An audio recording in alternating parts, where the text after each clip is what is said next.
राधे राधे महर्षि।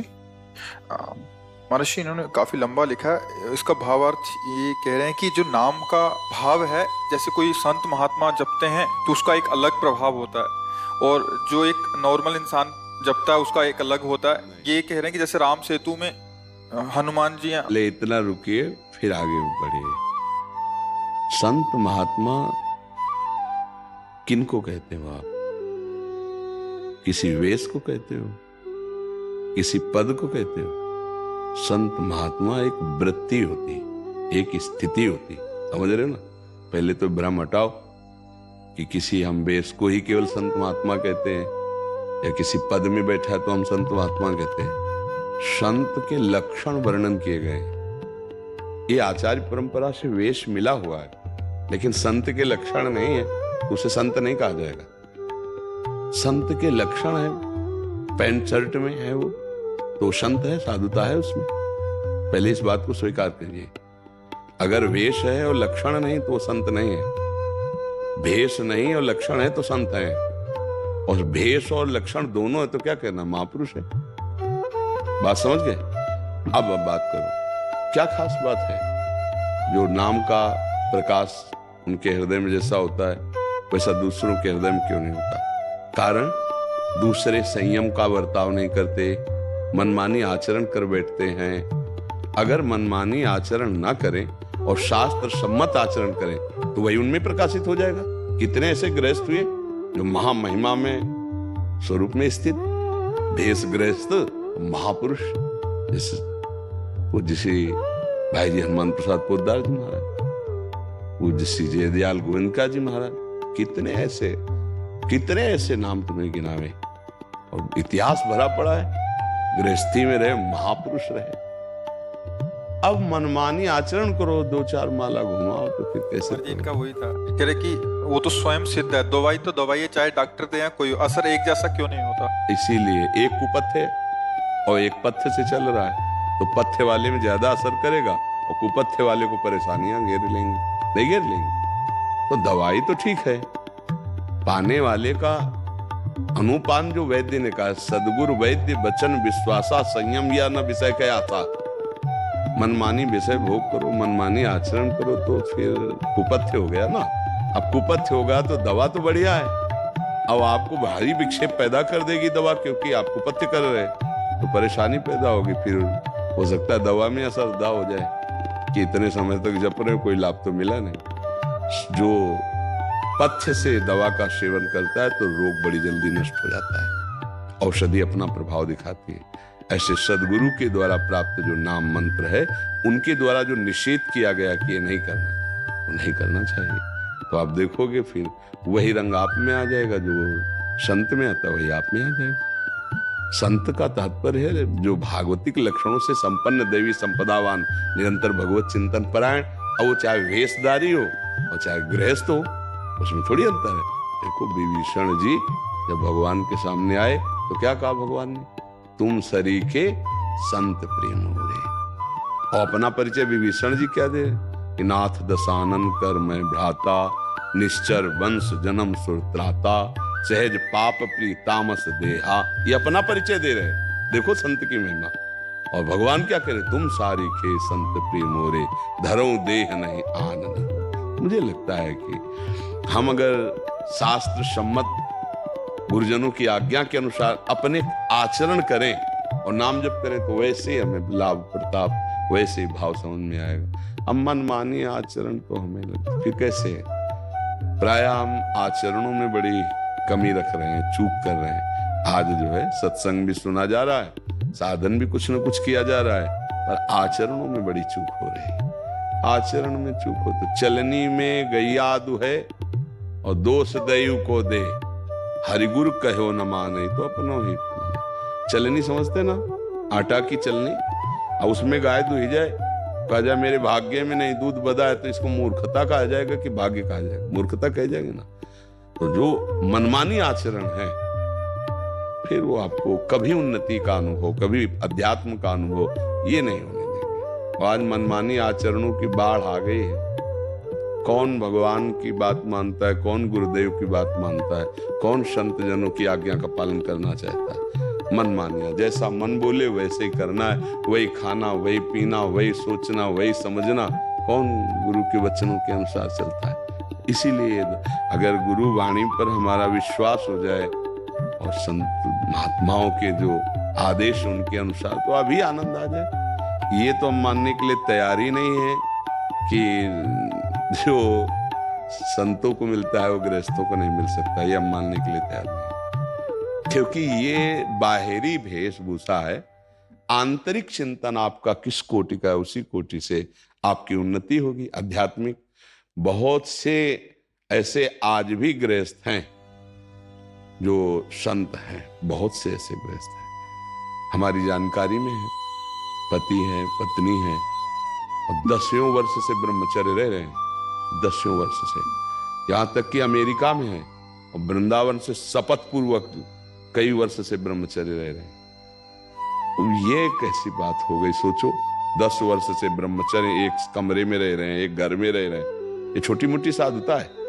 और ऐसे एक नहीं 10-20 जोड़े होंगे ऐसे जो ब्रह्मचर्य से रह रहे हैं और साधना में लगे हुए हैं, और पत्नी है, सब पूरा परिवार। आप उनको क्या कहेंगे? संत नहीं कहेंगे। सोचो, संयम से रह रहे हैं। अच्छा, हम कह रहे हैं चलो संतानोत्पत्ति आदि की चेष्टाएं भी हो रही हो, भजन में रहा, संयम में, यहाँ तो बेविचार हो रहा है, यहाँ तो मनमानी व्यसन हो रहे, मनमानी आचरण हो रहे। थोड़ा माला घुमा लिया, मनमानी आचरण कर रहे हैं, तो हमें लगता है फिर तो लाभ का अनुभव नहीं होगा। ये बात है, हमें शास्त्र आज्ञा के अनुसार आचरण करने हैं और गुरु प्रदत्त नाम जप करना है, मंत्र जप। फिर जो प्रकाश होगा, फिर वो साधु बना देगा, संत बना देगा, मतलब अंदर से संत हो जाओगे आप। कितने ऐसे गृहस्थ में जो संत हैं, अपना चश्मा ठीक नहीं इसलिए दिखाई नहीं दे रहा, नहीं तो ऐसे कितने गृहस्थ हैं जो नाम वाणी में डूबे हुए हैं। नाम जपो और आचरण अच्छे करो तो बात बनेगी। क्यों? आपका क्या संशय इसमें रहा?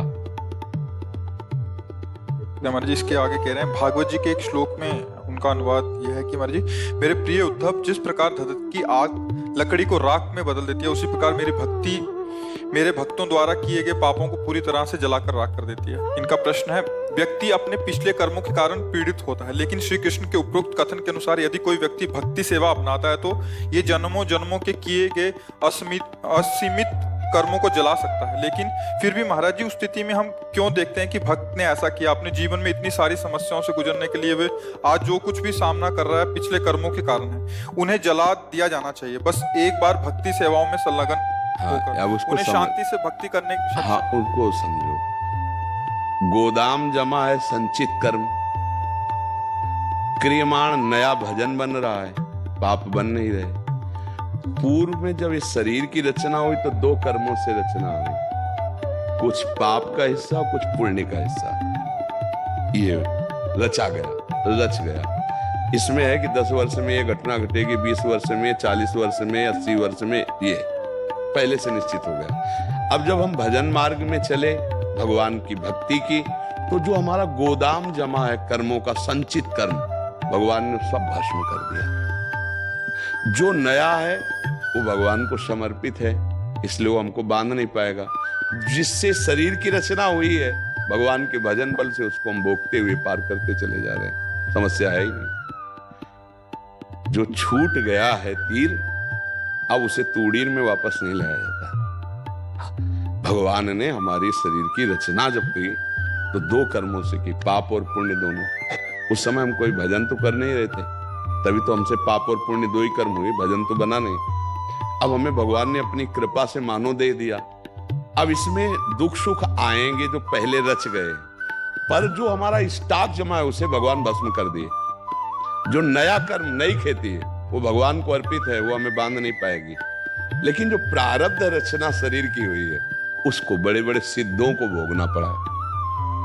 बोले अमुक संत के कैंसर हो, अमुक संत को ये वो अवस्था के अनुसार आएगा, अटैक करेगा, पर वो भजन में है इसलिए वो अटैक उसका कुछ प्रभाव नहीं डाल पाएगा। समय कटता चला जा रहा है, रोग अपनी स्थिति में है, अगर वो प्राण लेने आया है तो प्राण छूट जाएंगे, भगवान को प्राप्त हो जाएगा, खत्म हो गया झंझट। हिसाब किताब सब बराबर है पहले से ही, वो भस्म करने की बात कहते हैं।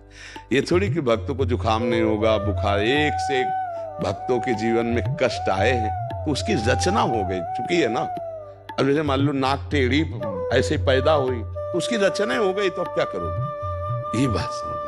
ये नहीं देखना कि संतों को प्रारब्ध भोग कष्ट क्यों मिल रहा। बड़े बड़े आप आचार्यों को, गुरुजनों को देखो कितनी पीड़ा मिली धर्म पर चलने पर, भजन करने पर। महान महान कई बार महापुरुषों के चरित्रों को पढ़ के देखो आप, तो आपको पता चलेगा कितना कितना कष्ट सहा, और उस कष्ट में भी वो मुस्कुराते रहे। भारी कष्ट में भी उनके अंदर ये खास बात पकड़ी गई। कष्ट आना खास बात नहीं पकड़ा, उस कष्ट में भी, हाँ, वो इस कष्ट में भी परमानंद की मुस्कुराहट रही, कभी आह नहीं निकली। आप जो जैसे हमें रख रहे हो हम उसी में रह, जोई जोई प्यारो करे सोई मुहि भावे। प्यारे जैसे रख रहे हैं, तेरा किया मीठा लागे। ये बहुत बड़ी बात है। अपने इष्ट के प्रति, अपने साहब के प्रति कि वो दोष नहीं देख रहे उसमें, वो कह तेरा किया मीठा लगे। जो आप कर रहे हो ना बहुत मीठा लग रहा है। अच्छा, ये है भगवत प्राप्त महापुरुषों का चित्त। ये तो प्रारब्ध भोग है। पूज्य श्री गुरु अर्जुन देव जी को वैसे तप्त बालू, जैसे बालू में चना डाल दो ना एकदम भुन जाए, ऐसी बालू डाली जा रही ऊपर से। कड़ाह में खौलते हुए तेल के कड़ाह में उनको वो उस समय भी मुस्कुरा रहे हैं, तेरा किया मीठा। ये मतलब चरम सीमा की आप सोचो।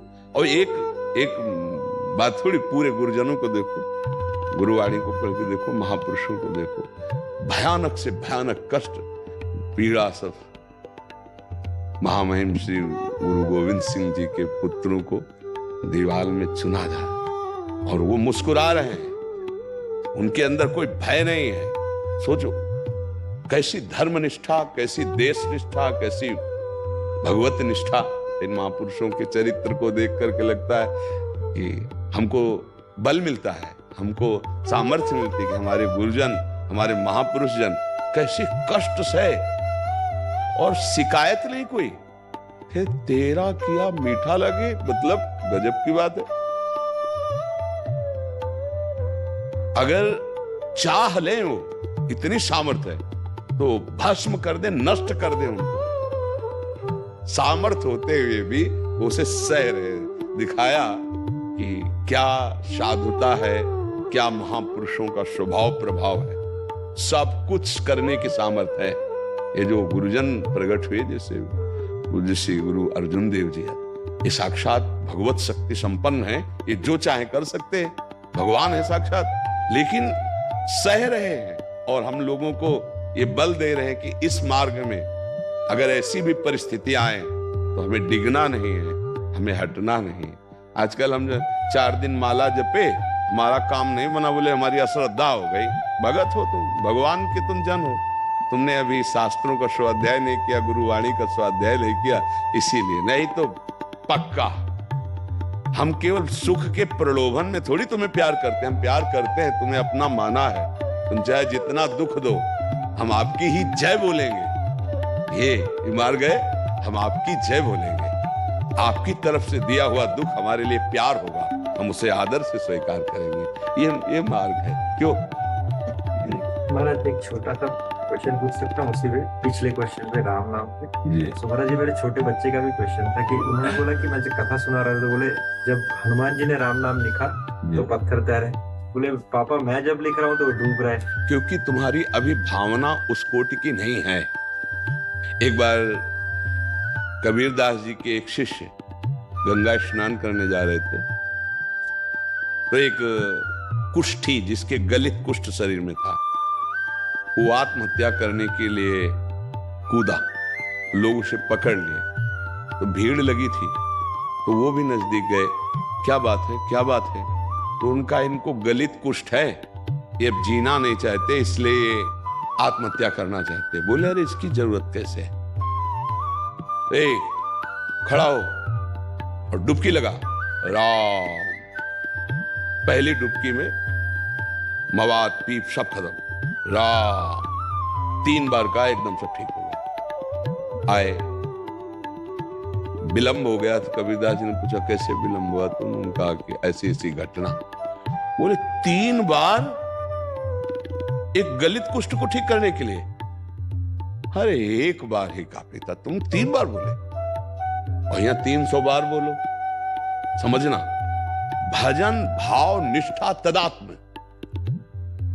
एक जब फकीर अपनी स्थिति से बोलता है राम, वाहेगुरु, कृष्ण, राधा, उसका जो प्रभाव है, क्योंकि वो तन्मय, वो उसी में लगन से।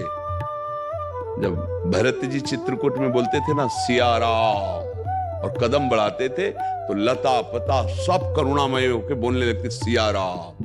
जब चैतन्य महाप्रभु बोले हरे कृष्ण, तो पशु पक्षी भी ऐसे हरे कृष्ण। क्या तन्मयता, प्रीति। हमारी तन्मयता प्रीति नहीं है उतनी जो हनुमान जी में राम जी के प्रति प्रीति है। जो हनुमान जी के हृदय में राम नाम की प्रीति है, वो प्रीति थोड़ी है। तो हनुमान जी उस प्रीति में भरकर जब लिखा तो तैर गया, पाषाण भी तैर गया। समझ रहे ना, हम हनुमान जी से प्रीति वाली समानता थोड़ी। हनुमान जी के अंदर जो राम नाम की प्रीति है, वो प्रीति हमारे अंदर अभी नहीं। जपे आ जाएगी, वैसे ही जप करे जैसे तन्मयता में, तो आ जाएगी, स्थिति आ जाएगी। ऐसा नहीं कि नहीं आएगी, आ जाएगी, क्योंकि नाम में अपार सामर्थ्य है। हम आज चेक करें, वैसे एक है कि राम बोलते ही रोमांच हो जाता है, अश्रु चलने लगे, राधा बोलते ही रोम रोम पुलकित हो जाता है। तो हुआ क्या, जपते जपते जपते जपते अब हृदय तन्मय हो गया, अब उसमें चमत्कार